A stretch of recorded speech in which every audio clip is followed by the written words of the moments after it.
Under the burning lights of a crowded alien market, the air was thick with smoke, shouting, and the metallic smell of fear as strange creatures bartered for lives, not goods. And in the center of it all, a young alien woman stood on a raised platform, wrists bound by iron cuffs, her large eyes glistening with unshed tears while the auctioneer shouted numbers in a booming voice that echoed through the square. They called her a pleasure animal, a cruel name that stripped her of dignity, and the crowd laughed as if her pain were part of the show. Yet behind the sea of greedy faces stood one man who did not laugh, a human named David, middle-aged, with worn clothes and tired eyes that had seen too much of the galaxy's filth. And as he watched her trembling frame, he felt a knot tighten in his chest, for he recognized the look of someone who had been broken too many times, but had not yet given up completely. The bidding began, voices rising higher, credits tossed into the air as if they were gambling on nothing more than a tool,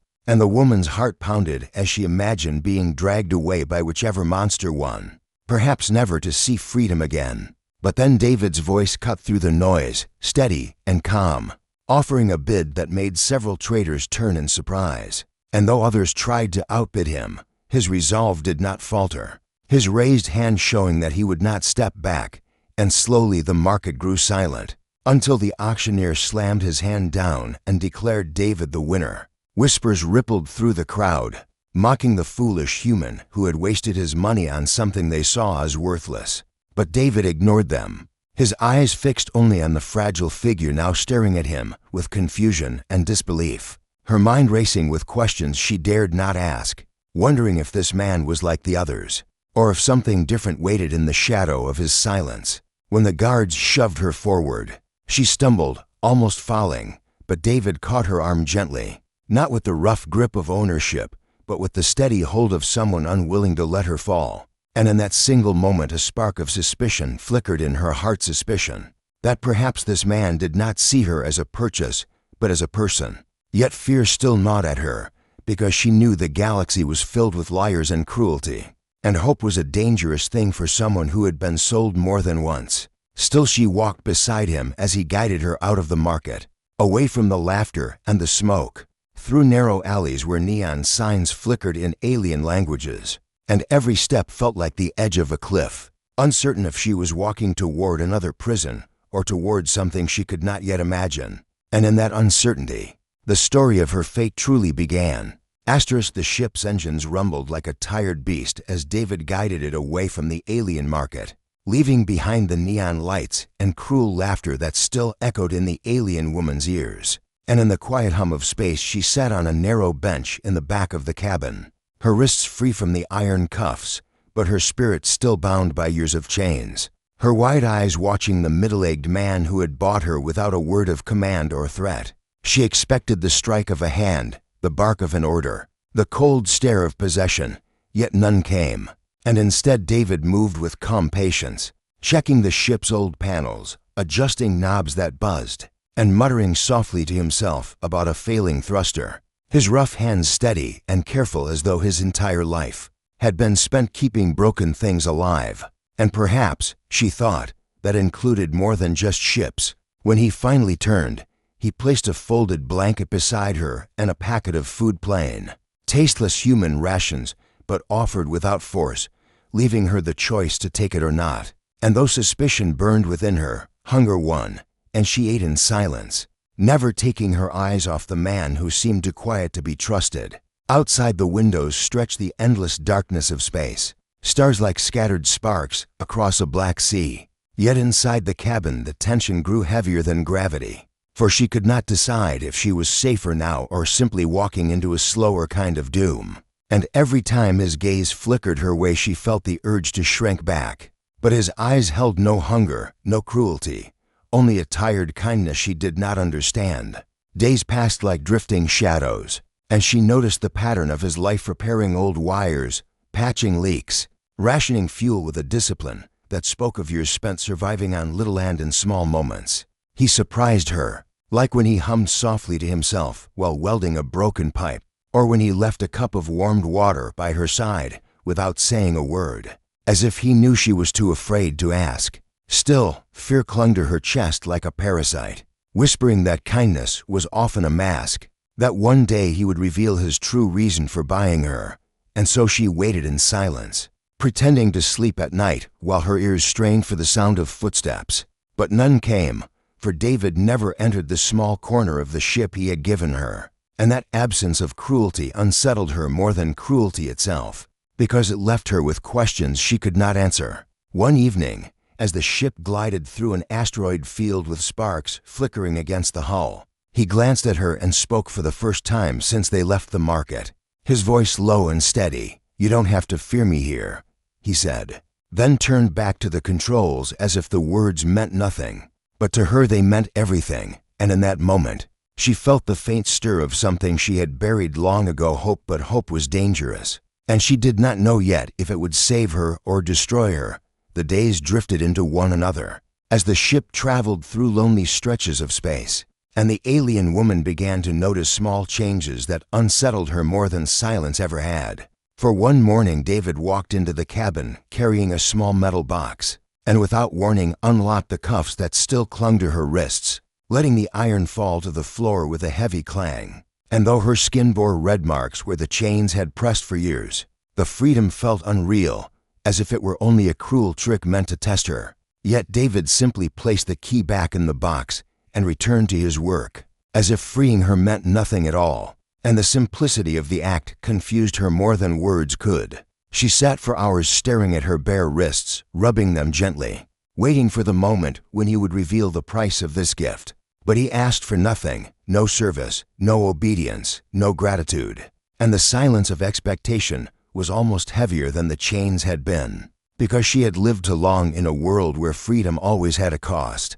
The ship groaned through empty corridors of stars, its old panels flickering, and she began to move carefully through it, no longer tied to her bench, testing her place like a bird afraid to leave the cage door even when it was open. And at first she thought David might stop her, but he only nodded when she offered to hand him tools while he worked on an overheating engine. And though her hands trembled, she held the metal steady, earning the first faint smile she had ever seen on his weathered face. The smile lingered in her thoughts as she swept the cabin floor with an old brush, as she prepared meals from tasteless rations, as she found herself wanting to help instead of simply waiting for commands. And yet in the quiet of her heart suspicion still grew like weeds, whispering that no one gave freedom so easily, that no human could care for someone like her without hidden reason. One night, while the ship drifted silently through a frozen stretch of black space, she sat awake and listened, her ears sharp, and she heard David speaking softly to himself as he adjusted navigation controls. Words not meant for her, but carried clearly across the small cabin. "Everyone deserves to breathe free," he muttered, almost like a prayer, and though he thought she was asleep, those words struck her harder than any chain, leaving her both shaken and restless. For if he truly believed such things, then why had he spent his last credits on her? Why had he taken her from the market? And why did he look at her as though she were something more than what the galaxy had told her she was? She did not yet have answers, but as she lay back under the thin blanket he had given her, she realized the chains on her wrists were gone, yet the chains in her heart remained, and breaking them would be far harder than unlocking iron. The ship drifted through the endless dark as if it were the only living thing, in a universe of silence, and inside that fragile vessel the alien woman finally found the courage to speak of the shadows she had carried for so long, her voice breaking the quiet like a crack in glass as she told David of the day her world was taken, of soldiers storming her village with metal machines, of the fire that swallowed her home and the chains that dragged her from her family's arms. And as the words tumbled out, heavy with grief, she described how she was sold from hand to hand like a tool, each owner treating her as less than alive until she no longer believed in her own worth. And though her voice shook, she forced herself to keep speaking, because silence had become its own prison. David did not interrupt, his hands resting on the controls, his face still and grave, his tired eyes fixed on the stars as if they held the weight of her story. And when she finished, the cabin felt colder than before, her confession hanging between them like smoke. Yet instead of turning away, instead of offering pity or false comfort, he spoke softly. "No one deserves that. and the simplicity of his words carried more weight than any promise she had ever heard. For they were not spoken to soothe her, but because he believed them. For the first time in years she felt not invisible, not a possession, but a person worth being listened to. And that small shift burned in her chest like a fragile light. But peace in space is never permanent. And as David adjusted the scanners, a sharp alarm cut through the cabin, warning of movement in the distance. And his jaw tightened as the screen lit up with signatures of ships approaching fast. The kind of ships that did not wander aimlessly, but hunted with purpose. And the blood drained from her face when she recognized the signal's pirates, the same kind who had dragged her across dark markets and laughed while trading lives for coins. And worse, some of them had once held her in their grip, their voices still etched in her memory like scars. Her hands trembled as she backed away from the screen, her chest tightening with panic, because if they boarded the ship she knew exactly what awaited her. Yet David stood steady, his hand hovering over the worn controls, his expression calm though the air around him felt like a storm waiting to break. And in that tense moment she realized something she had not seen before. He was not a man running from danger, but a man who had chosen long ago to stand against it. And whether she liked it or not, her fate was now bound to his courage. And the question that burned in her mind as the pirate ships closed in was whether this fragile hope she had begun to feel could survive the fire that was about to descend upon them. The pirate ships descended like wolves circling an injured prey, their engines glowing red against the endless black. And inside the old freighter David's hands moved with a calm precision that did not match the danger, flipping switches and pulling levers as though he had fought battles like this before, while the alien woman clutched the edge of her seat, her breath shallow, every memory of her past captivity roaring back with the sight of those cruel signals on the scanner. The first volley of fire streaked across the void, shaking the freighter so violently that dust rained from the ceiling panels, and alarms screamed as the shields strained under the impact. Yet David's voice remained steady. "Hold on," he said, and with a sharp turn the ship dove through a field of jagged asteroids, weaving between tumbling rocks that spun like silent giants in the dark, each maneuver so close that sparks of stone scraped the hull. But David's focus never wavered. The pirates pursued with snarling engines, their weapons flashing, and one blast tore across the freighter's wing, sending smoke into the cabin. And the alien woman thought surely this was the end. But instead of fear she saw something else in David's eyes: determination, the kind that burned brighter than panic. And when he fired the ship's worn cannons, the recoil shook them both. But one of the pirate vessels exploded in a burst of fire, scattering debris into the asteroid field. The others pressed harder, circling like vultures, and the woman felt her hope falter. Yet David pushed the ship deeper into the maze of stone, guiding it with such skill it seemed less like a machine and more like an extension of his will. And though the pirates fired wildly, many of their shots struck the asteroids instead, shattering rocks into showers of deadly fragments that turned against them. In the chaos, David aimed with sharp timing and released another blast, crippling a second ship whose engines sputtered and died, leaving only silence where once had been a hunter's roar. And though two pirate vessels still followed, their formation was broken, their confidence shaken. And for the first time the alien woman saw them retreat rather than advance, their shadows pulling back into the void until only the sound of the freighter's groaning engines filled the cabin. Smoke curled from the panels, warning lights blinked like dying stars, but they were alive. And as David finally leaned back in his chair, sweat on his brow, his breathing heavy, she looked at him with a new understanding. For he had not fought for riches or revenge. He had fought for her safety, as if her life mattered more than his own. And that realization shook her deeper than any chain ever had, leaving her heart pounding not only with fear of what had nearly happened, but with the dawning truth that this human had chosen to stand against the galaxy's cruelty for her. And perhaps for the first time in her life, she began to believe that someone might truly see her as more than what she had been forced to be. The freighter drifted quietly through the calm stretch of space after the battle, its battered hull scarred with smoke and scorch marks. And in the silence that followed the storm, the alien woman sat across from David, her heart racing not from fear but from the weight of everything that had just happened. For she could not understand why a man who owed her nothing had risked his life to shield her from the very monsters who once owned her.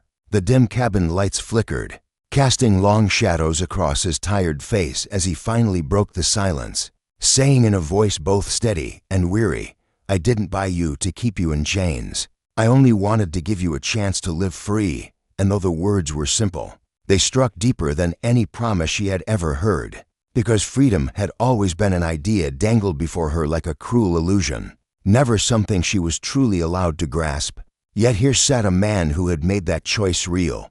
Confusion and emotion tangled within her as she remembered the way he fought, the way he stood against those pirates with nothing but an old ship and sheer resolve. And she realized that his strength was not in weapons or ships, but in the quiet belief that every life deserved worth. Tears burned her eyes before she could stop them, for she had not cried in years.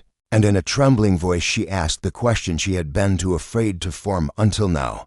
"Why me? Out of all the lives in that market, why did you choose mine?" And David looked at her for a long moment, his gaze steady, before answering, "Because I saw someone who hadn't given up, even when the world tried to break her." Words that felt like sunlight piercing a lifetime of storms. She lowered her head, her heart beating so hard it almost hurt. And for the first time she allowed herself to believe that perhaps she was more than a prisoner of her past, more than what cruel hands had forced her to be. The silence that followed was not heavy, but full, filled with something unspoken between them. And then David added, almost shyly, "You are free to leave when we reach a safe world.